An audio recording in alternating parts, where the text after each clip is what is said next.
സ്വാമി ശരണം. നിയമം നടപ്പാക്കുമ്പോൾ മതം നോക്കരുത് എന്നാണ് ഭരണഘടന പറയുന്നത്. കാരണം ഭാരതം ഒരു സെക്യുലർ അഥവാ മതേതരത്വ രാഷ്ട്രമാണ്.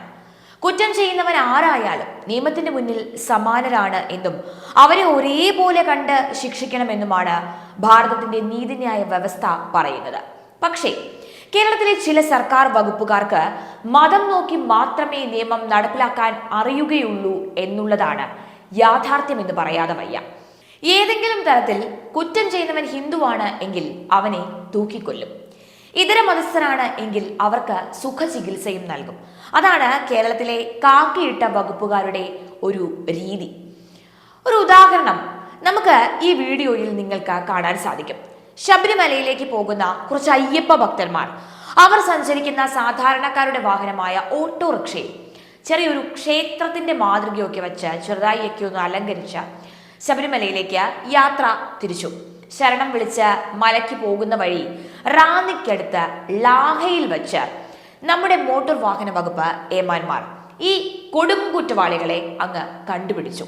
നടു റോഡിൽ ഓട്ടോ പിടിച്ചു നിർത്തി അവരെ കൊണ്ട് ആ ഓട്ടോറിക്ഷയിലെ മൊത്തം അലങ്കാരങ്ങളും അഴിപ്പിച്ചു മാറ്റി.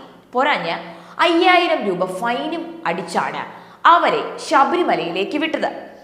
പൈസ കൊടുത്തെടുത്ത ഓൺലൈൻ ബുക്കിംഗ് സമയം നോക്കി ശബരിമലയിലേക്ക് പോകുന്ന വഴിക്ക് ഇപ്രകാരം റോഡിൽ കിടന്നത് നിമിത്തം ഇവർക്ക് അയ്യനെ കാണാൻ സാധിച്ചുവോ എന്നത് ചോദ്യമാണ്. അതവിടെ നിൽക്കട്ടെ. ഹിന്ദുക്കളായ ഈ സാധുക്കൾ ചെയ്ത കൊടിയ കുറ്റം. എന്നാൽ 2-3 ദിവസങ്ങൾക്ക് മുമ്പ് പാല കുരിശുപള്ളി ഭരണക്കാർ ഒരു 2 വീലർ ഫാൻസി ഡ്രസ് മത്സരം നടത്തി. എല്ലാ മത്സരങ്ങളും അരങ്ങേറിയത് 2 വീലറിൽ തന്നെയാണ് എന്നോർക്കണം. അതിന്റെ ഭാഗമായി വാഹനങ്ങളെല്ലാം തന്നെ അവരുടെ വേഷത്തിനനുസരിച്ച് അവർ ആ വാഹനത്തിന് രൂപമാറ്റം വരുത്തിയിരുന്നു. നിങ്ങൾ ഈ കാണുന്ന വീഡിയോയിലുള്ളത് ആ മത്സരത്തിൽ പങ്കെടുത്തവരാണ്. മായാവിയെ കുപ്പിയിലാക്കി പോകുന്ന ഡാഗിനി അമ്മുമ്മയാണ് അവരുടെ ഒരു തീം. ഈ ഒരു മത്സരത്തിന് വേണ്ടി ഇവർ ഈ 2 വീലർ സകലവിധമായ നിയമലംഘനം നടത്തി രൂപമാറ്റം നടത്തിയാണ് റോഡിൽ ഇറക്കി 1ാം സമ്മാനം നേടിയെടുത്തത്. സമ്മാനം നേടിയ വ്യക്തികൾ ആരാണ് എന്ന് നിങ്ങൾക്ക് മനസ്സിലായി കാണും, പ്രത്യേകം പറയേണ്ടതില്ലല്ലോ. ഇവിടെ നാം കാണുന്നത് എന്താണ്?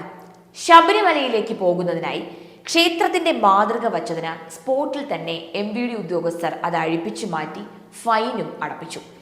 എന്നാൽ അതേ രീതിയിൽ തന്നെയല്ലേ ഈ ഫാൻസി ഡ്രസ് കോമ്പറ്റീഷൻ നടത്തിയവരും ചെയ്തത്? അതും ആ മത്സരത്തിലെ ഒരു ടീം മാത്രമാണ് നിങ്ങളിപ്പോൾ ഈ വീഡിയോയിൽ കണ്ടത്.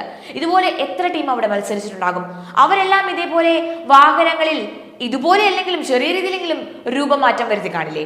അപ്പോൾ എന്തുകൊണ്ടാണ് ഇവിടെ ഈ നിയമമാണ് അല്ല എന്ന് പറയുന്നില്ല, പക്ഷെ എന്തുകൊണ്ടാണ് ഇവിടെ ഇത്തരത്തിലൊരു ഇരട്ടത്താപ്പ് നയം സ്വീകരിക്കുന്നത്?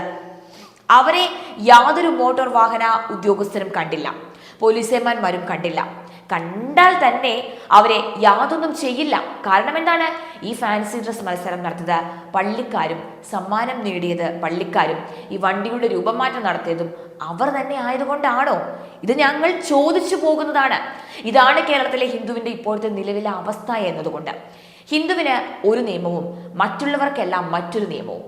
അതെ, കേരളത്തിലെ ഹിന്ദു അനുഭവിക്കുന്ന ഇരട്ടത്താപ്പിനെ പറ്റി ഒരു സൂചന നൽകാൻ വേണ്ടി മാത്രം സമാനമായ രീതിയിൽ നടന്ന വിഷയങ്ങളിൽ ഭരണകൂടം എടുത്ത നയം നിങ്ങൾക്ക് കാണിച്ചു തന്നു എന്ന് മാത്രം. വീണ്ടും പറയുകയാണ്, പ്രിയ ഏമാന്മാരെ, ഞങ്ങളോട് വിരോധമൊന്നും തോന്നരുത്, ഞങ്ങൾ സത്യം പറഞ്ഞു എന്ന് മാത്രം.